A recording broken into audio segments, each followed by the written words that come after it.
Hello and welcome everyone. My name is Peter Robinson, and today at the Ethereum Engineering Group meetup, we've got Alex, who is going to talk about his understanding of, or his thoughts on, costs and economics around these L2s, ZK rollups. So Alex, before you start presenting your slides, do you want to quickly introduce yourself? Yeah, it's my pleasure. Thank you very much for inviting me here. So I'm Alex. I am currently the executive director of the Alio Network Foundation. So Alio is another layer one building an implementation of the ZXC protocol, which was from research a few years back. Came out of the Zcash Foundation mostly. I've been at Alio for about 4 years. Prior to that, I was an investor at A16Z. I was on the first crypto fund, so I was one of the investing partners there. Right around the time when roll-ups were, that term was invented. And so I got to, I kind of witnessed the birth of that there. I am in terms of my technical abilities, I would say mostly self-taught. So I know enough to be dangerous, which is true. I'm dangerous, and that's about it. But I was at Stanford before I was at A16Z, getting my master's in business administration and moonlighting in the computer science school, taking many cryptography classes that I had absolutely no business being in. Thankfully, there's no grade disclosure at Stanford, so no one ever has to know the grades that I received in those courses. But I learned quite a great deal. And then before all of that, I was in the US Army for 9 years, and I got interested in cryptocurrency, blockchain technology, working in the Middle East, particularly with Syrian refugees during my last deployment. And yeah, with that, that's me. It's a pleasure to be here. Yeah, and it's great to have you here. So please present your slides. Are you happy for people to ask tricky questions at any point? Should we wait until the end of sections? What would you Oh prefer? no, I think tricky questions are the best. And I have to admit, I admitted this before we had recorded started recording that, I got quite a good deal into, let me see if I can make this one slideshow. I got a good deal into this topic, and I felt like is that better? You guys can only see a single slide Yeah, now. Let's see. if you go view slideshow, that'll do it. So Alrighty. yeah, right down the bottom there, it's got I see end. it. Yeah, Yep. that's the one. I think that'll do it. Yeah, Perfect. brilliant. So I got quite a bit into this topic, and unfortunately, I didn't get time to explore as much as I wanted to, but I quite enjoyed it. And so, yeah, I think having this being a conversational type presentation would work great for me. And that way I can maybe narrate some of the things that I learned without having that I didn't maybe necessarily have time to put into the slides, which I am planning on taking these and iterating on this and hopefully making a bigger presentation for a conference at some point someday. But let me just get started. And okay, this is a very poor attempt at a dad joke, right? Because there's a tumbleweed, and what do tumbleweeds do? They roll, and maybe you have to tilt your head a little bit, and you can see how it rolls up. So just ignore that. I'm a father of three, so I have the right to make dad jokes as cringy as possible. So that's the mandatory cringy dad joke. Okay, so what was the motivation for this topic? So as I mentioned in my introduction, I am, leading effectively an alternative blockchain project, alternative in the sense of Alt L1. So if you think of Ethereum as kind of the center of the universe, right? Alio, which I'm working on, is somewhere out in the galactic rim, right? And so why focus on Ethereum for this talk? Why not talk about Alio? Well, I want to talk about Ethereum, and I want to talk about rollups because I think in the context of the technology that we're building, ZK, rollups are the main, I think, place where people in the Ethereum world are exposed to the concept of zero knowledge cryptography, which is kind of ironic actually, because zero knowledge, the definition of zero knowledge specifically implies privacy, which is something, it's a feature that Alio has, which is actually not a feature of basically every rollup by virtue of the security of the construction, which we can get into. But like I said, this is their main use case for Ethereum. And one of the big reasons that I was motivated to work on this project outside of the Ethereum world was because I believed, and I still believe, although a little less strongly after doing some of this work, that economically speaking, building a a purpose-built system from the ground up whose sole purpose is to verify proofs will always beat out a general purpose world computer in economic terms. Why? Because just like a CPU is worse at doing AI calculations than a GPU, which is built for parallel computation, you basically have this, the more flexibility you have in the processor, basically the less performant it is in any one task, was kind of my thesis.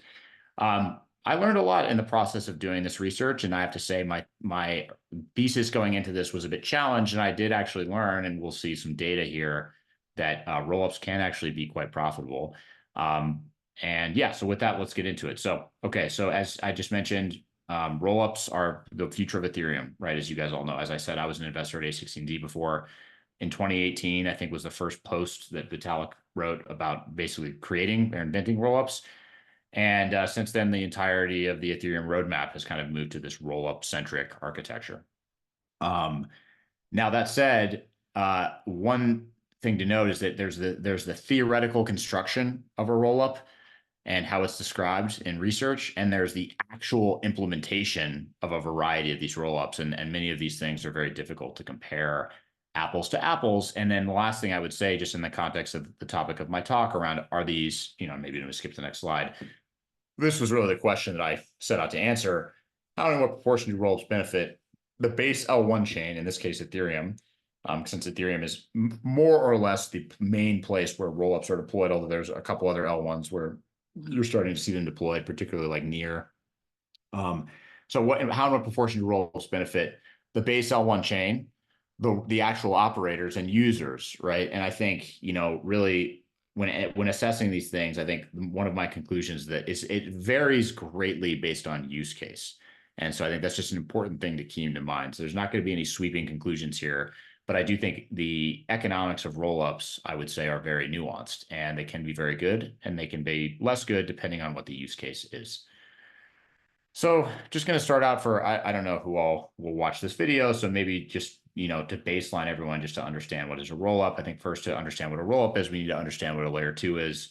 Basically, when people talk about layer 2s, they're referring to another execution layer that sort of is tied to a given layer 1 settlement layer, right? In this case, Ethereum is used as the settlement layer, and then a layer 2 network like a rollup is used as the execution layer where you're processing transactions that ultimately get bridged down to the L1 and settled, right? And they represent a trade-off on the spectrum between execution speed and cost, and then settlement time / permissionlessness or security, however you want to define that, right? So if you want to execute a transaction on the L1 directly, I mean, of course, blockchain networks initially were created to have a permissionless financial network, right? Where no one could censor a transaction unless there was some, a dishonest majority, right? So we have very strong assumptions around availability for L1 networks, which are relaxed slightly for L2s in order to give you that better execution cost and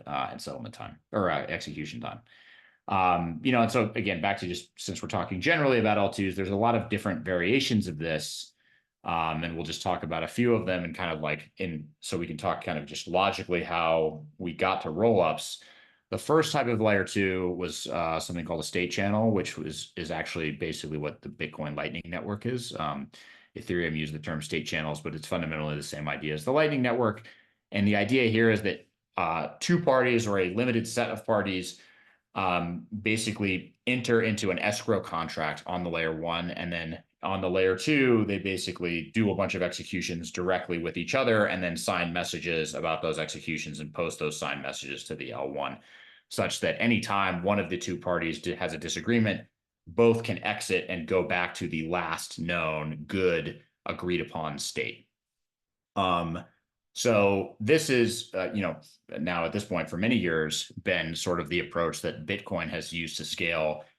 But for many years, they've faced one of the biggest challenges of this model, which is that it requires interactivity between the parties transacting. And a lot of times, in the case of like a payment, like you have to route your payment across potentially several different nodes or different participants who you may not directly interact with. You may not need to directly interact with other than just routing. So just provisioning of liquidity is pretty hard.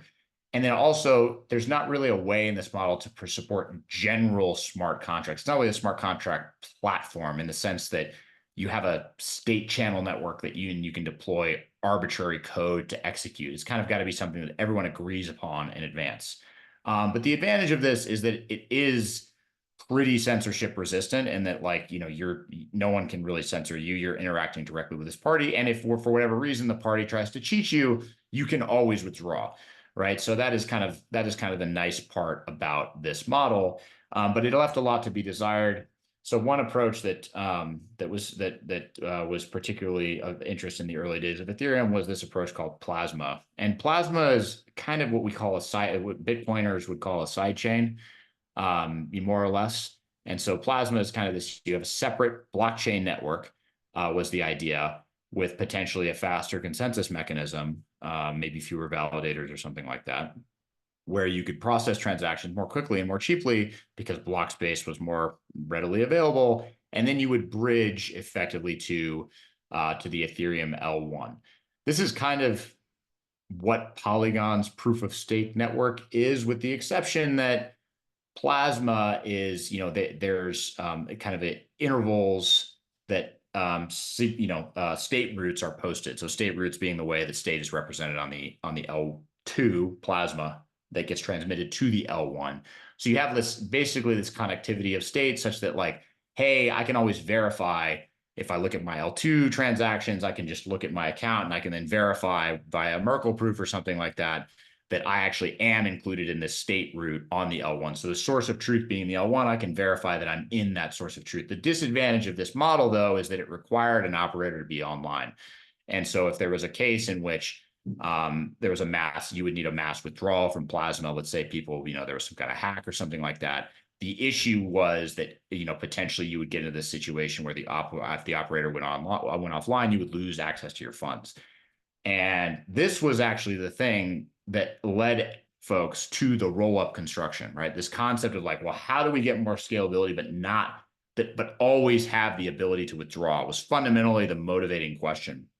And so this is what actually led to the roll-up, right? And so the idea of a roll-up is that, okay, well, instead of having this, like, intermittent state root that's posted by some operator that could go offline, why don't we have this operator do some additional work in two ways? One is to post the actual transaction data, not execute the transactions themselves, but post the underlying data to the L1 so that anybody without the operator could reconstruct basically the trace, or the history of all of their transactions and everyone's transactions themselves, and therefore know exactly what the state of the rollup would be at any given point.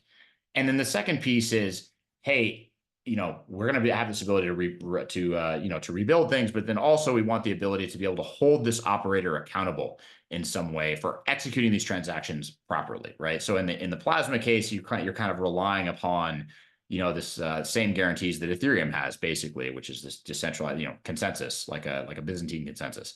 Whereas in rollups, it's actually a little bit stronger. You have the ability to, it's like either in the optimistic case, there's a fraud proof protocol, or on the ZK case, there's a cryptographic proof that the execution actually happened correctly, such that, the operator themselves cannot falsify that proof based on the guarantees of zero knowledge cryptography.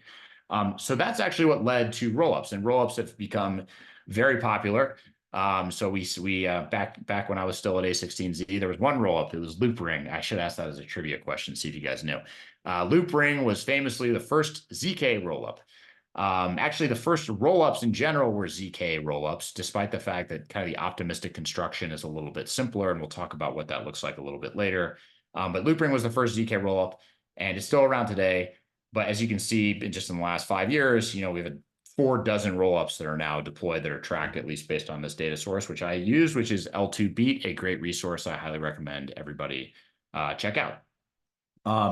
So there's 48 rollups that I can now use for this little research project that I'm talking about here. Despite the fact there are so many rollups, it's quite hard to get data to be able to analyze them. Not so much on the L1 side, because the L1, Ethereum has a lot of good infrastructure for data. You can use Dune, you can use, obviously Infura, query nodes, etc. For a lot of the L2s, though, that where the actual executions happen, where you would where you would need to understand, or the data for which you would need to understand how the revenue side of this business works, data is very limited. So I mostly focused on a subset of five or six of of the rollups on Ethereum that I think are pretty representative of the overall set. But again, there's these six rollups. I guess I just said they're overall representative of the set, but there is a lot of variation between rollups, and there's some specific assumptions that apply even project to project. Even though that some of these things are both optimistic rollups or ZK rollups or anything. Okay, I'm going to pause there. Peter, is this hopefully this is good context, and let me know if I need to speed up or slow down or whatever you think based on what your what your knowledge of the channel. Yeah, look, I think you've provided an outstanding introduction, and I think that's really good. And I think the pace is about right. Are there any questions?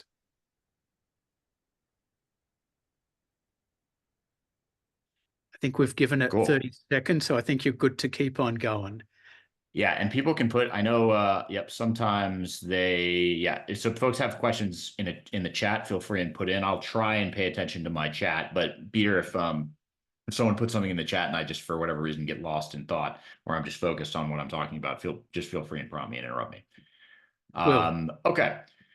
So yeah, the methodology here is, I said categorize L2s, but it's really roll-ups based on their security assumptions. And then I used a bottoms-up approach to calculate profitability, right? What does that mean? I basically took the data, the underlying individual data around costs and revenue, and I said, okay, what's revenue minus cost? That's effectively profitability. And I tried to normalize for differences in security by kind of considering settlement time. Now, to be quite honest, in this talk, unfortunately, we're not going to talk about that much because I didn't have time to really go deeply into how to create a robust methodology here. But the idea that I had, I'll just briefly describe, is that, kind of roughly speaking, the more freewheeling you are as a user with your, with how, what you care about with regards to, when does your transaction ultimately get settled?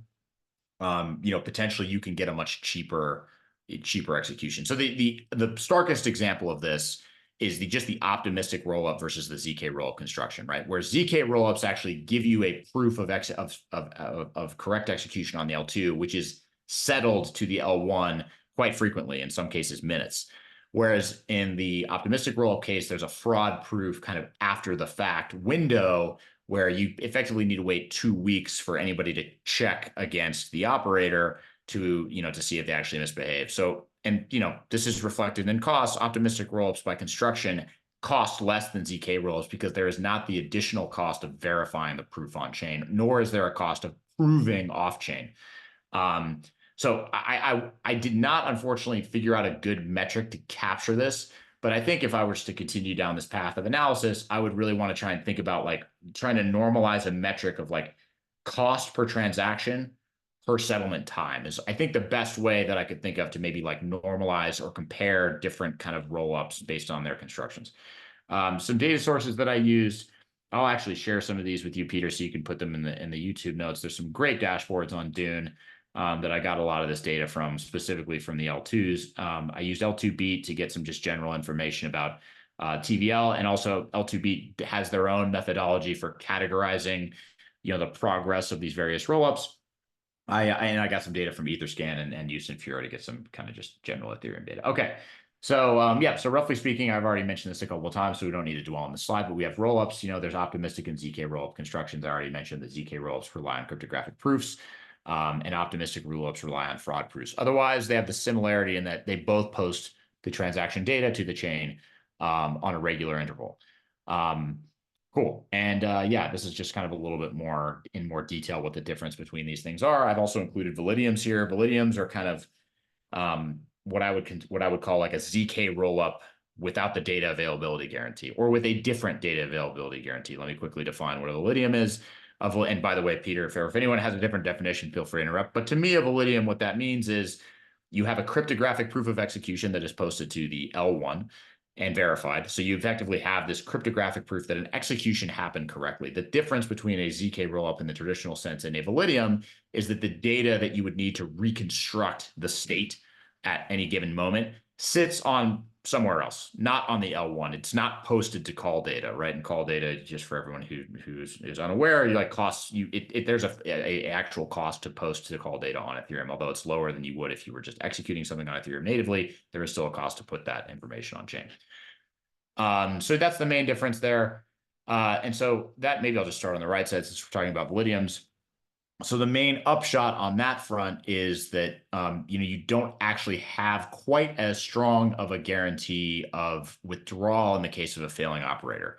It really depends on where the data is hosted, right? So some Validiums, for example, use like IPFS or something, right? And this is like it's like a decentralized file sharing network. So okay, maybe not one server can go down and maybe you can still get access to your data. But bottom line is it's a less strong guarantee than Ethereum, right? Where Ethereum is really purpose built to be a persistent, basically data engine, right? I guess is one way to think of it, right?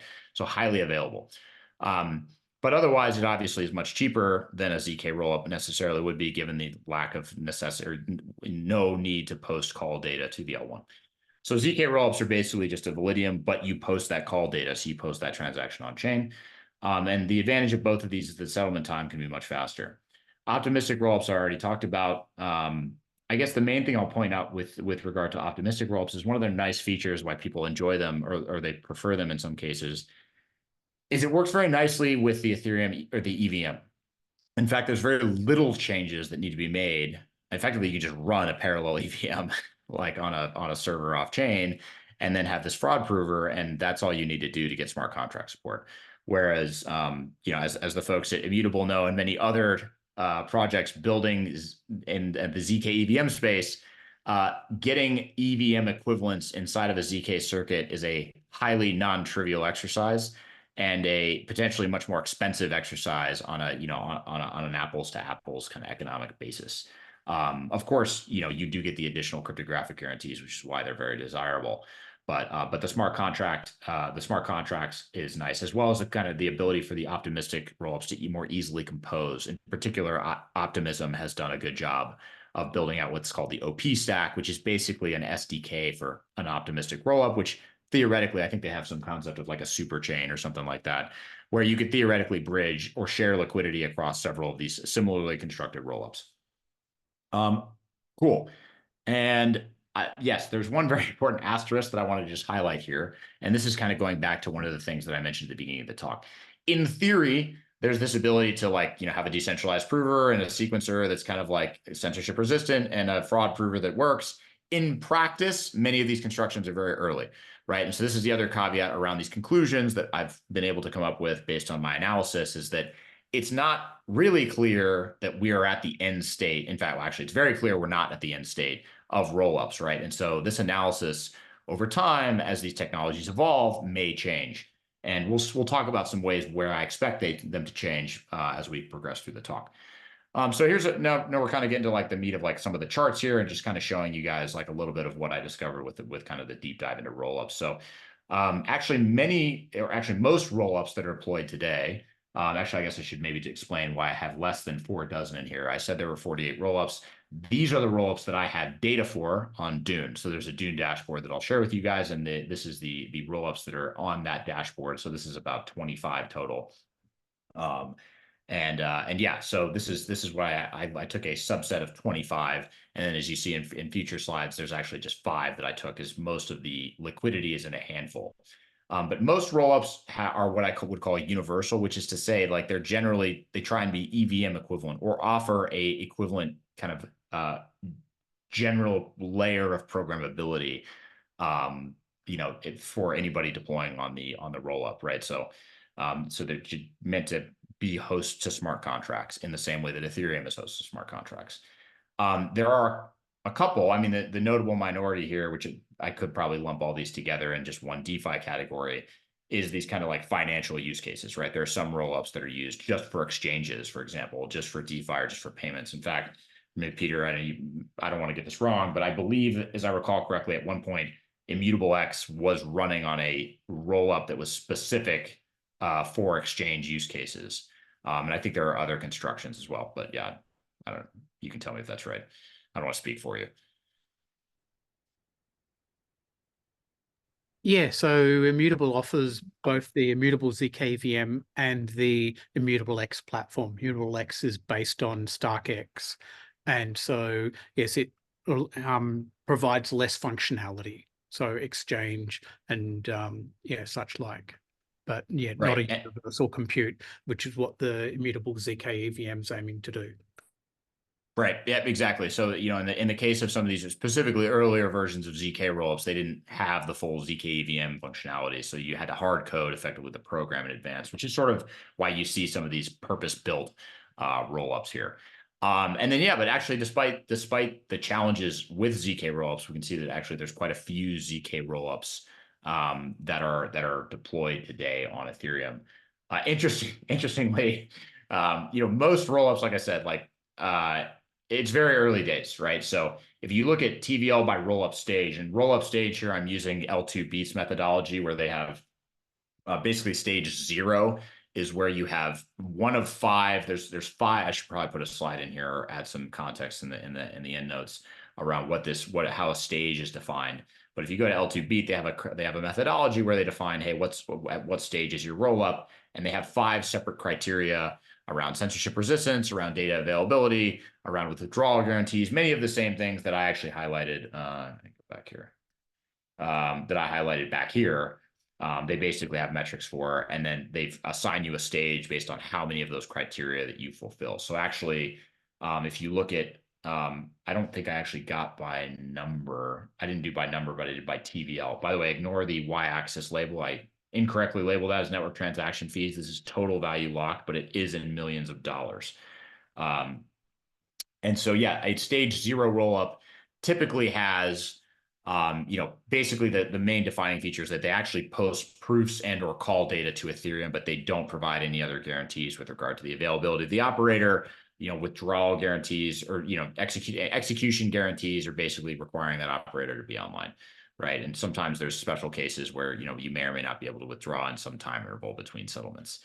A phase 1 but actually also a very important caveat too that defines a phase 0. In phase 0 rollups, there is no finalized proving, like fraud proof mechanism or ability to detect if an operator is misbehaving, right?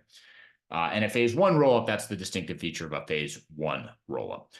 And so anyway, so you see there's like a pretty big variety of rollup stages, and really it's more or less to say that most rollups are in stage 0. In fact, stage 1, it's a little bit misleading because that's Arbitrum is one of the earlier ZK rollups to launch or optimistic rollup to launch. And they are technically by L2B's methodology classified as a type 1 rollup or a stage 1 rollup. That's one of the only ones to be considered, but they have the most liquidity or in terms of total value locked, rather, the most total value locked of any other rollup. So they're kind of dominating that category. So really most rollups by number are type 0. Cool. And then the TVL by kind of rollup category, optimistic versus ZK, you see the majority of liquidity is in optimistic rollups today, which is kind of interesting. But hopefully as ZK technology continues to progress, we'll see that change over time. Cool. Okay, so this is kind of the methodology. The next couple slides, we have just some kind of charts around, what the rollup, what rollup economics actually end up looking like. And this is the methodology I told you guys. This is a bottoms-up approach. There's two really key things that are missing from the following slides. One is a off-chain cost analysis. It's very difficult to understand how much it costs L2 operators in general to actually process transactions. I mean, you guys at Immutable maybe can like give your own personal experience or whatever based on whatever you're willing to share. But generally speaking, like there's not available data to show how much a prover costs for scroll, for example, right? So even though on the revenue side, if you look at the fees that they're paid on their chain, it can appear to be quite lucrative, which in the case of scroll, they actually are quite profitable, it seems, based on the on-chain data. It may not necessarily be the case that they are profitable as a company, just given that a lot of the proving costs that proving costs could be quite high. The other piece that I would say is missing here is there's a lot of it's hard to analyze the transaction activity which is related to the fee revenue without kind of understanding which projects have a token associated with them, right? Because in many cases, projects without a live token will see a significant advantage in terms of, or a significant there'll be many more transactions that occur on those platforms by airdrop farmers, right? So people that expect to be rewarded for on-chain activity. So you'll sometimes see, in the case of actually two very specific instances we'll get to in a minute, you'll see that a lot of activity happens on rollups without tokens. And I think we can only speculate as to whether or not that is because these are rollups that have a lot of utility, or these are rollups that are potentially viewed as good speculative investments effectively. So just two things to note there, but this is generally speaking just the approach that I took. The last thing maybe I'll say is just the I left out a piece here around context for rollups, is that very recently Ethereum did a major upgrade, which was incorporate EIP 4844, which introduces this notion of blobs. I'm not going to get into what blobs are in this talk. We've gone on about the administrativia, but just TLDR, they're a cheaper way to post call data, and that has made a big difference. Okay, now to actually some interesting data here. So this is rollup fee revenue by month. And by the way, these numbers on the side are ETH, right? So this is, so ETH today is worth what, $3,000. So you can see this is, significant, become a significantly lucrative business overall. In fact, it's almost doubled over the past 3 months alone. In terms of the total revenue from rollups, although you can see actually much of that is driven by Base. So Base started out with roughly 1,000 ETH revenue per month, and now they've grown to almost 6,000 ETH. So a 6x increase over the last 3 months, which is pretty interesting. If you look at some of the historically large rollups, you see that Arbitrum and Optimism, both of which account for about 50% of the overall TVL and rollups, have stayed relatively flat in terms of their fee revenue, which is, again, this is different just to distinguish between TVL, right? TVL is the amount of value locked. Fees is the flow, right? So stock flow. This is the flow, and fees to rollup operators in particular. The flow is particularly important because rollup operators aren't really able to monetize on the stock, right? No matter how much TVL is in there, it kind of doesn't really matter. But the flow is important because fees are captured by the operators, and at some point potentially by a decentralized sequencer. And yeah, and I mentioned Scroll, also another project that has seen a tremendous amount of growth. But yeah, like I said, this kind of gets to the point that I just said. Both Base and Scroll do not have tokens. So this is a case here where we can't really draw a strong conclusion around why these particular projects have grown as much as they have. But I think we can conclude here that rollups, in context of like it's the Ethereum rollup centric roadmap, it appears to be very much on track. Roll-up transactions and fee revenues from those transactions are increasing at a very impressive rate. Now, how do we do on the cost side? So I mentioned a minute ago that the Dencun upgrade actually, just got forked in last month, which is the EIP 4844, which reduces the cost of call data by introducing this concept of blobs. So you can see that was literally a month ago. So this I think March 22nd, I want to say, is when that actually happened. So even though that was only the last 7 days of March, you could already see there's a significant drop in the amount of fees that are being paid by optimistic rollups in particular, right? So you actually can look and see kind of an interesting, it's a little bit interesting to look. And if you look at Base, Arbitrum, and Optimism, you see that all of their fees that they paid actually went, or the costs that they paid to post call data went down.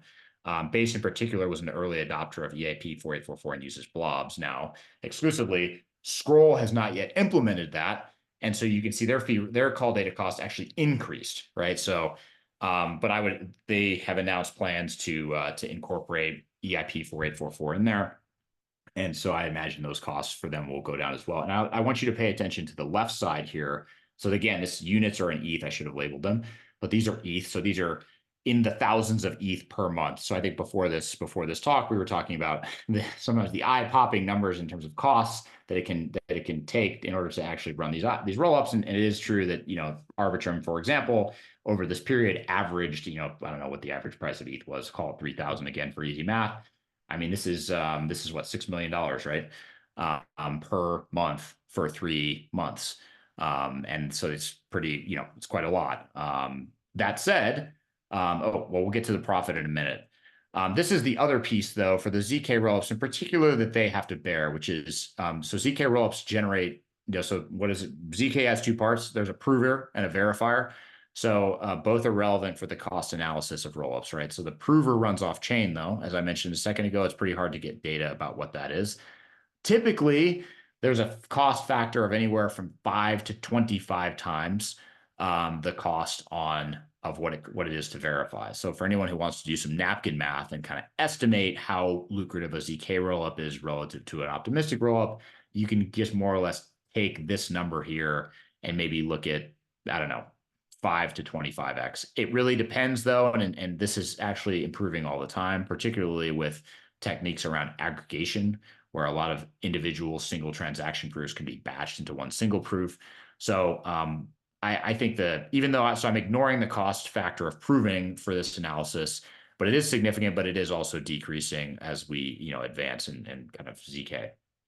But the ZK verification costs are easy to measure because the way a ZK rollup is architected for the security guarantee is you have a verifier on chain. So as a verifier contract on chain, the bridge operator, or the sequencer rather, posts the proof to the L1 blockchain, and then that proof is verified and directly as in the smart contract. And so that, of course, requires gas to do that to run that logic, and requires the call data to post, or the actual data for the call for the proof verification. So as we can see, which is pretty consistent with the prior slides, scrolls generally seen increase in both revenue and the cost that they're paying for call data, which implies a higher number of transactions that are on their L2. Unsurprisingly, their verification costs have gone up. They've tripled over the last few months. So I would expect their proving costs and the infrastructure they're running on the back end to also go up by a similar factor. If you look at ZK Sync Era, which is unfortunately the only other good blockchain that I have data for the only other good rollup in a ZK rollup that I have data for, their verification costs have gone down. That, though, seems likely to be the fact that transaction activity is just decreasing on ZK Sync Era's platform, which is actually not a ZK EVM. The only ZK EVM here is unfortunately Scroll, so we don't have a lot of comparisons, but it appears that generally speaking, the ZK EVMs, or at least between these two, Scroll's ZK EVM is viewed as preferable to ZK Sync's single circuit Era. Cool. All right. Now I guess this is the punchline. So we got a bunch of revenues, we got a bunch of costs. How does this look, right? So, well, it looks kind of bad if you look from January 24 to February 24, but if we look at the last month, again, this is where you can really see the impact of the EIP 4844 upgrade. Base, who was an early adopter of that, massively reduced their costs, as well as had a very large influx of activity on their layer 2. Which massively increased the profit that they were able to bring in. So if you just look at this, they basically started out with a couple hundred ETH profit for running their operator, and now they're pulling in almost 5,000 ETH per month, which is actually pretty astounding. If you think about Coinbase as a business, it has several business lines, but this is actually quickly growing to become one of the largest ones. The case is so back to the original question: are rollups a good business? Well, in the case of Base, the answer is very much obviously yes. And if you look at some of these others here, where you have Scroll is actually doing, they've got about 1,000 ETH a month too, which is actually nothing to sneeze at. So it is pretty impressive to see these numbers for some of these rollups. That said, there's a question, I guess, if we return into the economic analysis, there's a question of can this growth be sustained? And I think that really comes down to how much are these rollup are these individual rollups, can they be viewed as substitutable goods, right? So I guess is the capacity for Base to grow limited by the number of other potentially cheaper alternative optimistic rollup constructions out there, right? I guess maybe a simpler way to phrase that statement is, are rollups a commodity? Is the real valuable commodity block space on the L1, and is the execution actually just going to be commoditized and therefore be relatively cheap but hard to capture value from? That is one of the big open questions, I think, but it is certainly the case, at least it seems based on this data for now, that the saturation of usage or interest in rollups is not yet been reached, and we're seeing a lot of growth there, which I expect to only continue. At least the profitability to only continue, particularly as more and more teams implement these blobs from EIP 4844. Cool. Last few slides, and we'll open it up to question and discussion. So some caveats here. So I actually like this is backward. So lots of people are making money. Are we winning? I guess is the question. So I don't know. I don't know yet, right? Why? Because like I said at the beginning of the talk, many of these optimistic rollup constructions do not actually use fraud proofs. So there's a kind of a question here. So we kind of didn't include the off-chain like costs for optimistic rollups. And that's not kind of unfair, right? And so it is not really a good apples to apples comparison because there's really nothing securing today, with the exception of Arbitrum. There's nothing securing the the actual execution guarantees on optimistic rollups. So it's not clear what it would actually cost to run any infrastructure around that, and what that even looks like. So that is kind of a big open question, and I do think it's a pretty not bad. It's a significant worry when we look at assessing optimistic rollup, which is why I think increasingly, you see teams that are launching new rollups, or many of kind of the next generation, the second generation of rollups, looking towards ZK technology, because it's not really clear that fraud proofs can work in production at scale, right? In fact, even Arbitrum, so they actually have a live fraud prover, but they explicitly have a centralized fallback. So they basically have a server that tracks all the state, that if the fraud prover were to fail, they can basically just swap in the correct state, which isn't necessarily the best censorship resistance guarantee. The other thing about optimistic rollups is, like I said, back to the earlier comment around use cases, the optimistic rollups give you at best a 1 week settlement. So assuming the fraud proofs are there, you do have to wait a week for the actual transaction to settle. And if we think about, let's make this very tangible, like buying a coffee. Can you use optimistic rollups to buy a coffee? I mean, I don't know, right? It's kind of a tough, it depends on the construction, but I think one challenge with a payment type use case like that is like there's no chargebacks, right, in crypto, right? So you could theoretically like pay for the coffee, and then does the coffee shop give you the coffee, right? Like theoretically that proof like could be like that block that's posted to the L1 could be reverted a week later, in which case they lost money on that coffee transaction, right? So I think it's still pretty unclear whether or not something like optimistic rollups will work for use cases around payments specifically, but I think we'll just have to see. On the ZK rollup side, I mentioned there's a lot of additional infrastructure costs from running a prover that we didn't properly analyze in this exercise here. And then a lot of these ZK rollups that are deployed are not proper ZK VMs. So they're very circuit specific. In other words, they're quite limited. And even some cases, I guess, kind of, since we got to be fair and knock on the ZK rollups, just like we knocked on the optimistic rollups a little bit, some ZK rollups also don't even publish the circuit, which I will not name names here, but some ZK rollups don't publish the circuit that you're verifying on chain and on Ethereum. So it's kind of like, the proof is correct, but you have no idea what the statement was. So it's kind of a, there's a cryptographic proof. It's unclear how much security that actually provides you. This is actually an ETH research post from just a couple of days ago, which even just kind of talks about just the whole model, at least the protocols that are currently known for optimistic rollup fraud proofs, at least, are not, it's not clear they are robust under the same kind of Byzantine conditions that you would expect Ethereum to be robust under. So cool. The last thing here, I think these are just kind of some legal questions that I think are kind of interesting to consider. By the way, I'm not taking an opinion on these. I think these are just open questions that a lot of people are considering now, especially with regard to rollup decentralization, right? And I guess I probably should have had a slide about this, but briefly, the roadmap for many rollups to get from type 0 to type 1 to type 2 is to decentralize everything, right? To have that same availability guarantee that the Ethereum blockchain has. And how do we do that? We decentralize the fraud provers in the case of optimistic rollups, or the actual cryptographic provers in the case of ZK rollups.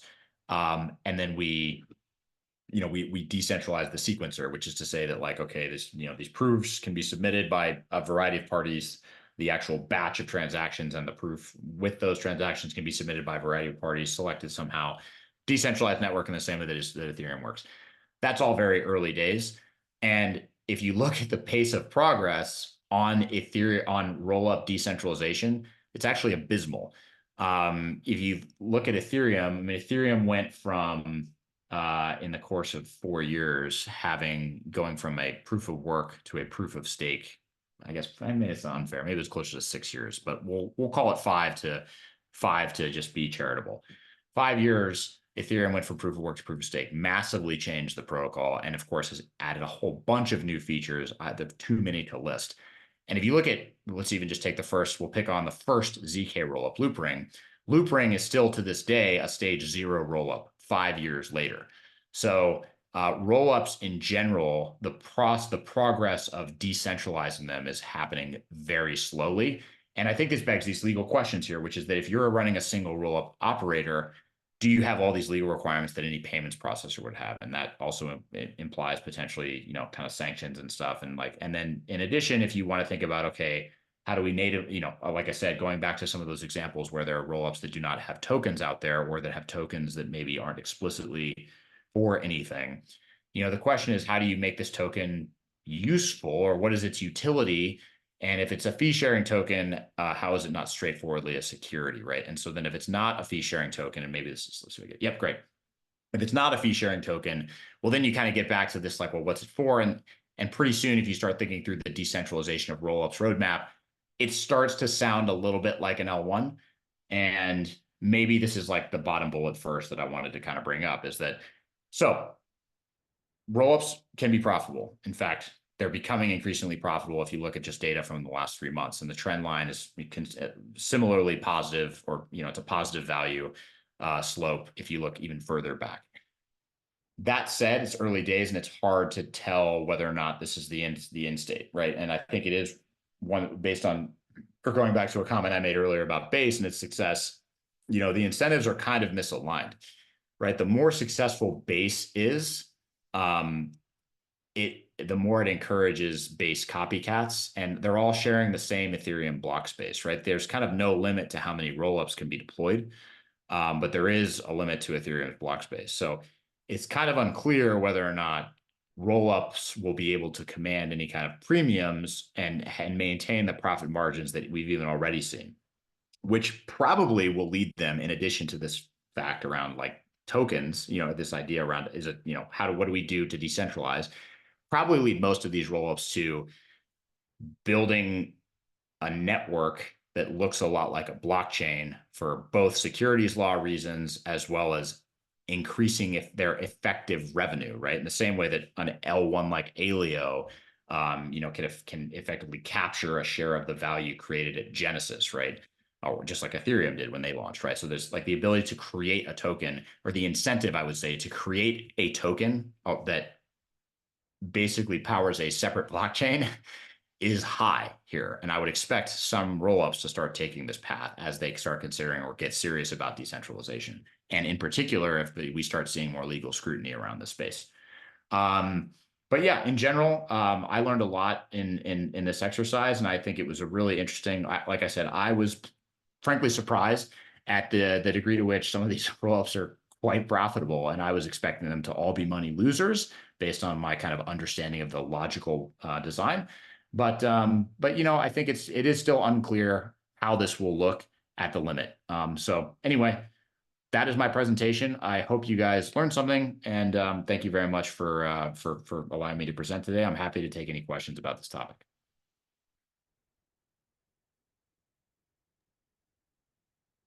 So thank you. Yeah, it's a complicated topic, and understanding how things will happen over time is a really big question.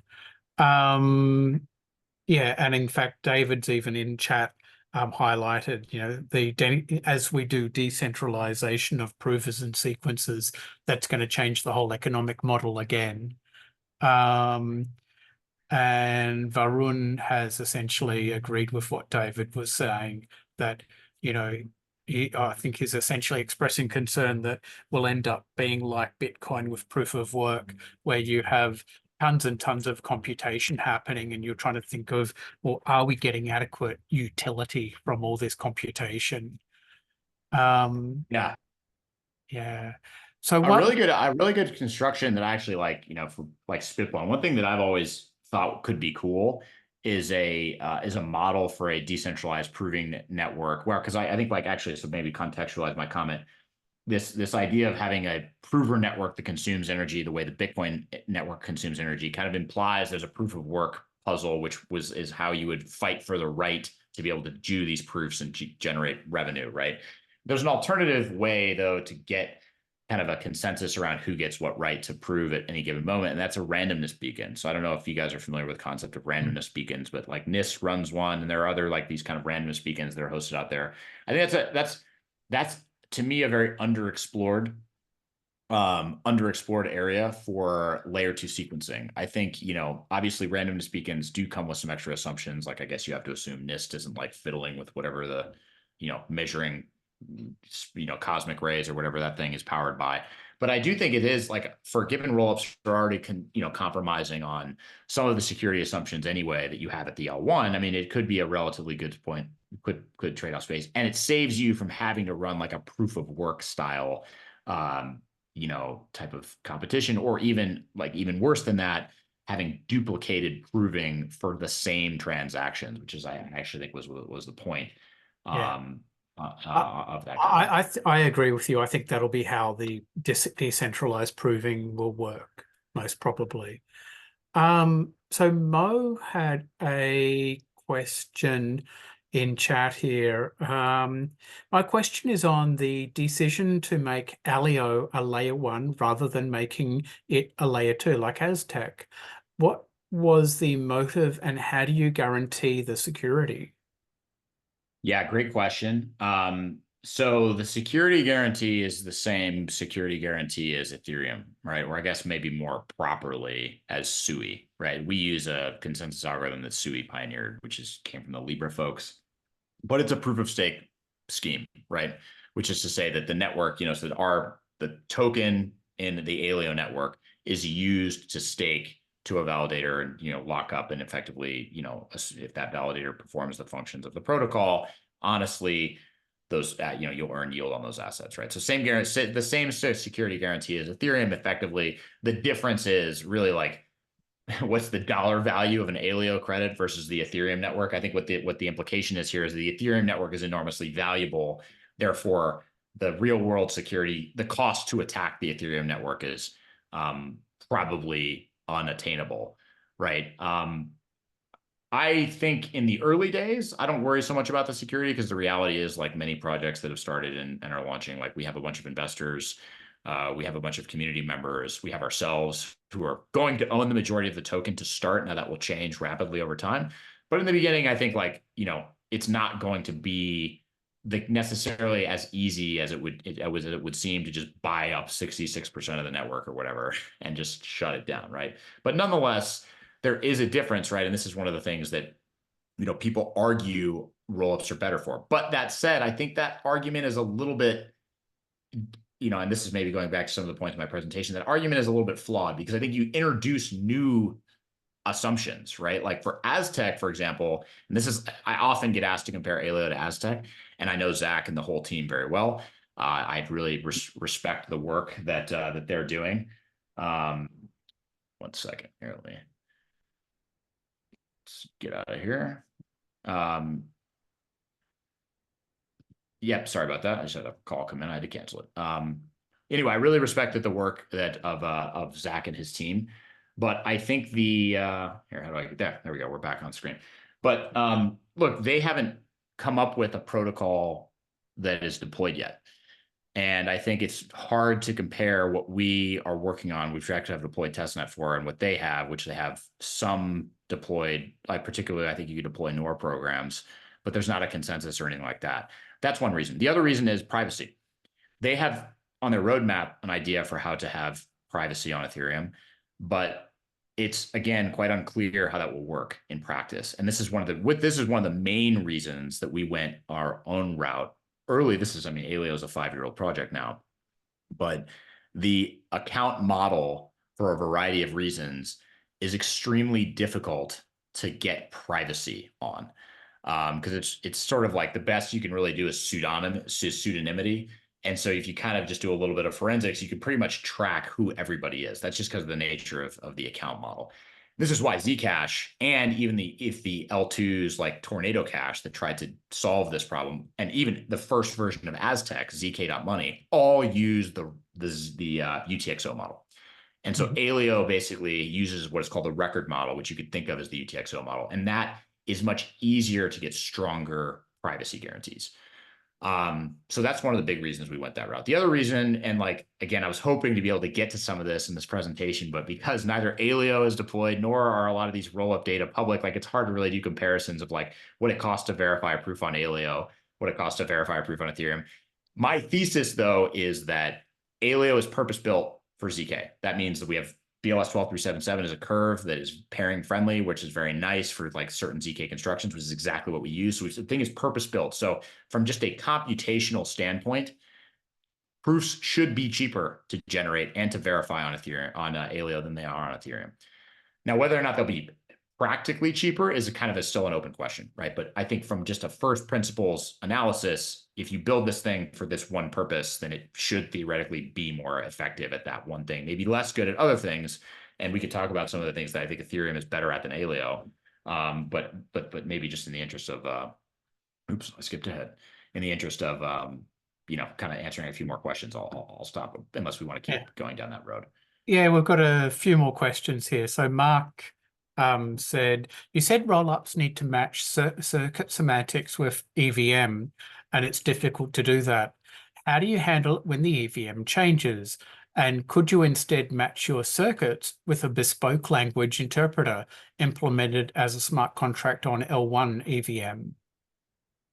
Yeah, that's a great question. And it actually kind of implies something that I didn't talk about, which I should have. There's a great post by Vitalik, which is all about the different category types of ZK. God, there's too many ways to categorize these ZK EVMs, but there's like a post by Vitalik Buterin, which describes basically four categories of ZK EVMs in terms of their EVM equivalents, right?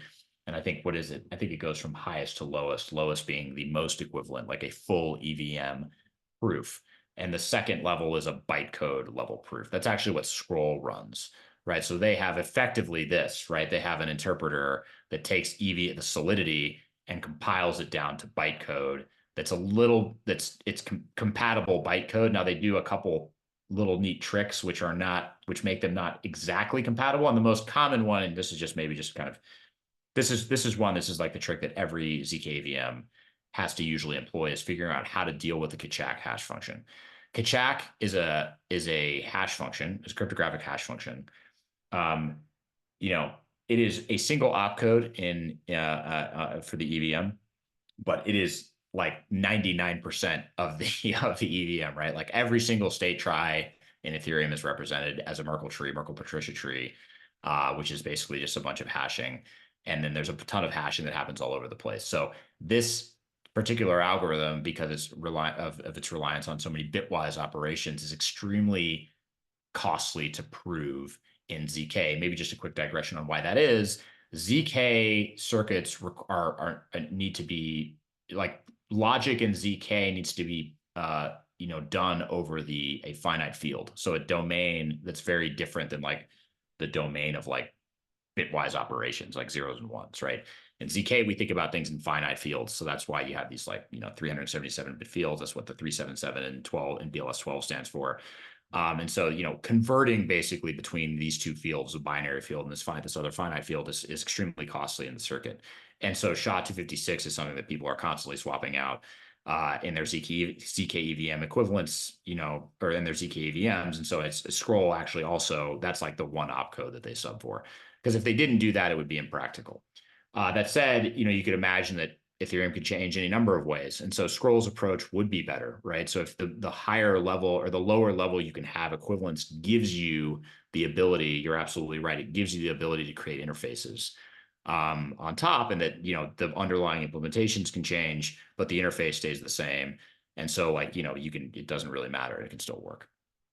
I think we're just not there yet, though. I think there's still we're not really at the point to have that deep of an equivalence yet. I think just because of costs. Hopefully we'll get there, but I think we're not quite there.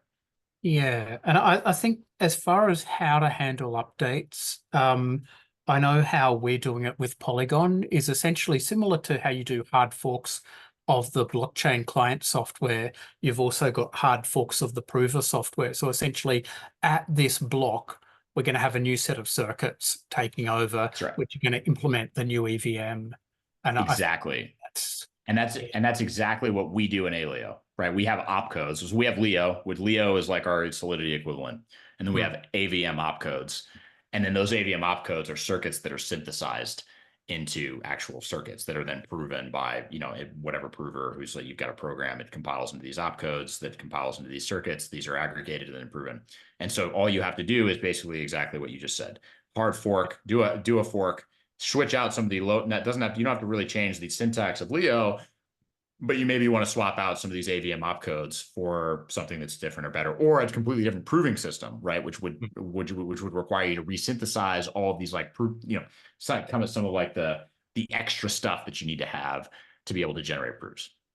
Yeah, we have one last question here, which, I mean, lots of thanks, by the way. Lots of people saying thank you for those who can't see the chat who are watching the video, but lots of thanks saying great presentation. But one question that we do have is how the privacy can be guaranteed when using the prover network, as the prover needs to access the witness. Okay, so this is assuming you were going to have a ZK roll-up system where you were going to offer not only the succinctness of the proof, but actually privacy on the roll-up. So how would you do that? Very, very good question. I think so. The short answer is you don't have privacy from the operator in the naive case. And this is sort of why I said in the beginning that are these constructions good or bad? It sort of depends on what you're doing with them, right? I think for something like a payment, depending on to who it's for and what it's for, like maybe you're fine. I mean, like today, my credit card processes payments for me, and I'm fine with them knowing about everything that I buy, right? Maybe I shouldn't be, but I am, right? But like for certain things, you can imagine like an identity authentication use case where I've got to like upload my passport to get a visa, right? Now, in that world, you may not want to just trust a random prover with your data, right? You may actually care to keep that, if you could, to be the prover yourself, right? If that was a possibility. Um, and so this is actually why for Aleo in particular, I think this is one of the things that differentiates us from many other ZK projects. Is one of the big things that we focus on is ensuring that the client can always run the prover. It will be slower, certainly, because you have very different hardware assumptions when you're running a client. It could be a phone, it could be a laptop. But the ability for a client to have the option to run a prover, I think, is very important for a lot of real world use cases. Because I think, privacy is kind of often used in as like a bad word of like, oh, terrorists use privacy to do bad things or whatever, right? But there are a lot of real world use cases where privacy is important. I think that's why client side proving is important too.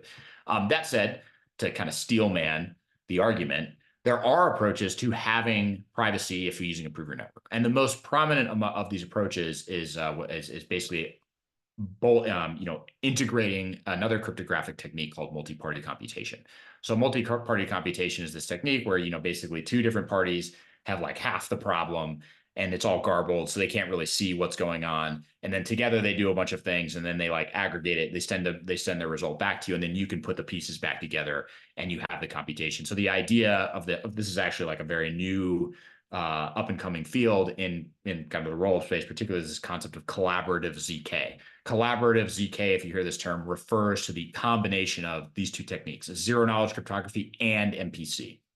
And I think that's one way to get privacy, because MPC is another technique that guarantees privacy from any operator. So any one party, and by the way, you could be one of the parties. That you don't have to share anything with those parties. Like even if they have a third of the problem, they may learn nothing about the actual underlying statement. Now, what's the trade-off with that approach?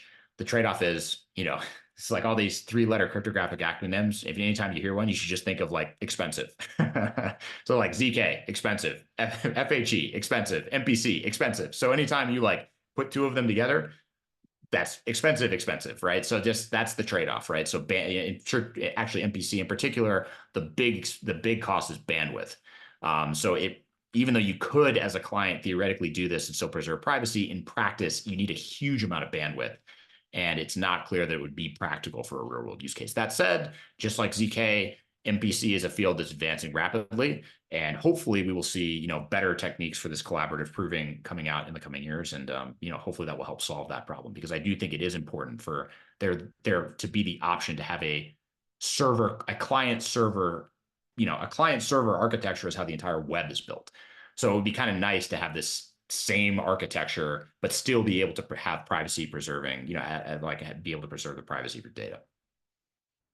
Sounds Ooh. possible. All right. Well, thank you very much for your talk. Yeah, let's go to the next few slides and Should we go? All right. You Yeah, tell me yeah, yeah. slides, so you go There, for it. yeah. There are some t-shirts out there, as you all know. Either go to YouTube or go to that link directly. Next slide. There are some talks coming up, and one's on XR ERC20. Next one's going to be talking about layer 0 v2, and then I'm going to talk about random number generation on chain. There's going to be another talk. It might be me who delivers it, but it might be someone else. And if you're up for it, please get in contact. I want to really do a deep dive on Uniswap v3 and v4, and really so not just the maths, we've done the maths before, but like the practicalities of of just generally what's the economics and how should you be modeling it in your head and thinking about it.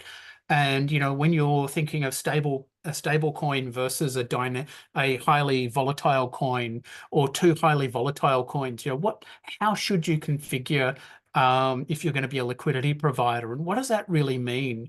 And what rates of return should you be trying to get based on that? Anyway, I think there's a whole lot of things to be thought about there. But anyway, that talk doesn't yet exist, and I haven't found someone to deliver it, but maybe it'll be me. Next slide, please. If you're watching this live, there's the YouTube channel. If you are watching this on YouTube, join the Slack and engage in conversation about this talk and others. Or also you can come to the meetup directly by joining meetup.com. And then you can ask tricky questions to our speakers live, which is always far more fun. There's one more thing which isn't actually on there. I have launched a meme coin on Immutable ZK EVM called the Thank You Token. I'm going to put out information about this on Twitter and LinkedIn and I don't know, various other places. And essentially I'm giving away millions of thank you tokens. The token is worth absolutely nothing, though I encourage you to give it to as many people as possible. Yeah. All right. And so, Alex, thank you again for coming along today. Great. And then just one note, I guess, for you now, I don't know if you can see the comments, but someone asked if you could put the links in the comments of the YouTube video so they can click on them later. Yeah, sure. So if you can get your slides to me, if they're not in I haven't looked in the Google Drive, but if you put them in the They're Google in there. Drive. All right, brilliant. So from there, I'll be able to share as part of the description on the YouTube video, these slides. And if you've got extra links you want to give me, Alex, then please just fire them across and I'll put them into the comments in the video. So thank you again. And have a great, thank you for donating your evening to us. Yeah, this was great fun. I was honored to be here. I hope I can come back, and some of these talks sound really cool. So maybe I'll try and show up as a spectator to the next one or two of these. Thank you very much for having me today. Okay. All right. Thank you, everyone. See you in 2 weeks' time. Bye-bye.